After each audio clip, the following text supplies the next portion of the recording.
After more than 2 months, the Indian and the Chinese military officials will once again sit across the table to discuss the ongoing situation at the line of actual control between India and China.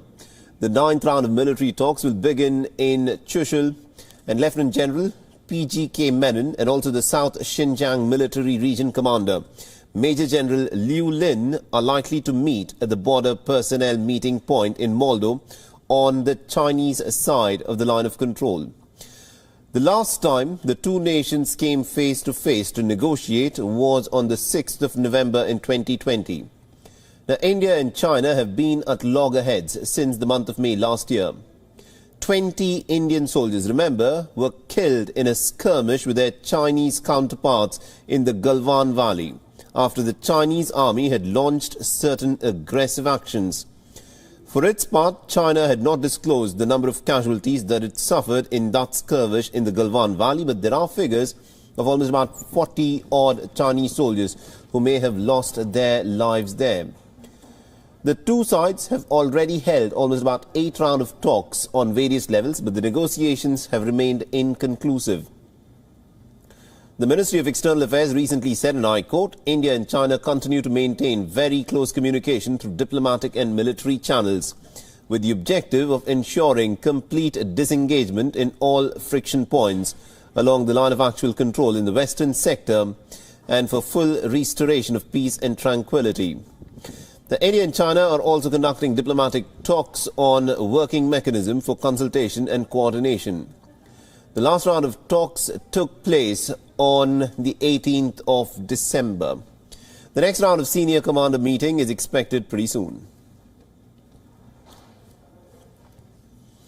All right, now to give us more information as to what is expected to happen today, we are joined in by WION's Siddhant Sibil, is joining us live right now on this broadcast. Good morning to you, Siddhant. So what is the latest on this? What development can we expect as a part of this meeting?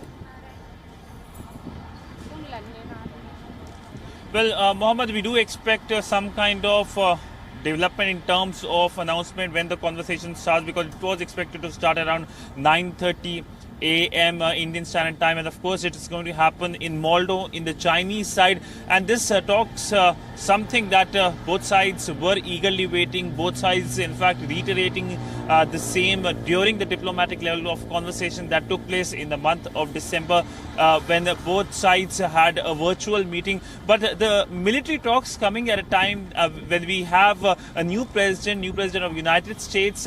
Both sides in fact were waiting for the oath-taking ceremony. But we know that there is no optimism regarding the talks, given the fact that the standoff has continued for many months. In fact, the standoff started in the month of April and May, and then we also saw the Galwan incident in which India lost 20 of its soldiers because of aggressive action by the Chinese. Of course, Chinese also suffered casualties, but China, being China, never came out with any figures. So this time around also, there is no optimism, because the Indian side is keen that the disengagement happens as soon as possible. But we know that there hasn't been any movement by the Chinese side on the ground. But the key outcome is something that everyone will be waiting, whether will be that both the sides agreeing to have another round of military conversation, that is the 10th round of military conversation. But it looks like that only a political level interference or perhaps intervention can lead to some kind of breakthrough. We know that the Chinese action has turned the tide or the sentiment against China here in India,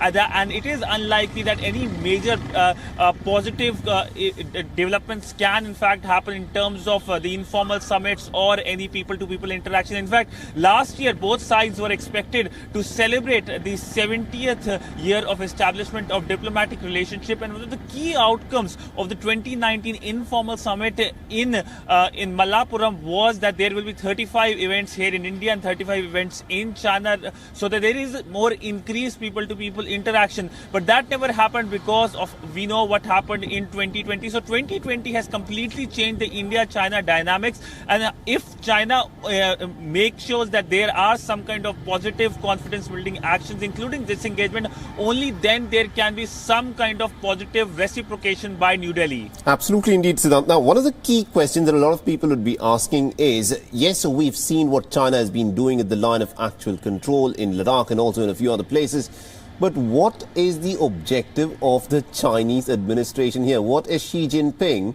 trying to achieve by keeping up the temperature high at the line of actual control with India? Well, what are the key objectives of Xi Jinping, the Chinese government, is something that they haven't officially said about, mentioned about, and nobody knows. But if we go by the action of the Chinese government in last 1 year, whether it's with India, whether it's with Taiwan, whether it's with other countries, including countries like Australia and Canada, it shows that there is a new aggressive China which is trying to change the world, especially not go by the international rule-based order, the rules-based order which was established after the 1940s. And the Chinese action is something that is worrying everyone from Washington to New Delhi to Canberra and Tokyo. And for that we have seen number of actions being taken by like-minded countries, including democracies, whether it's coming together under one umbrella of the Quad, or whether it is the Indo-Pacific concept, a concept with which Beijing is very suspicious about, because Beijing sees its encirclement through these concepts. But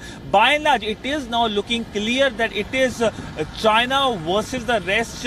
If we look at the action by the Chinese, in fact, the Chinese action has exacerbated things, and of course has played a role as a catalyst when it comes to India's proactiveness in groupings like Quad, mechanisms like Quad, because earlier India wasn't keen very much. India, of course, had a background thought as well that it might irk neighborhood countries like Right. China. But now, after the Chinese action, India is clear about its policy decisions and where it should stand in the world platform. Absolutely indeed, Siddhant. Thank you very much indeed for joining us and getting us all those insights there. WION is now available in your country. Download the app now and get all the news on the move.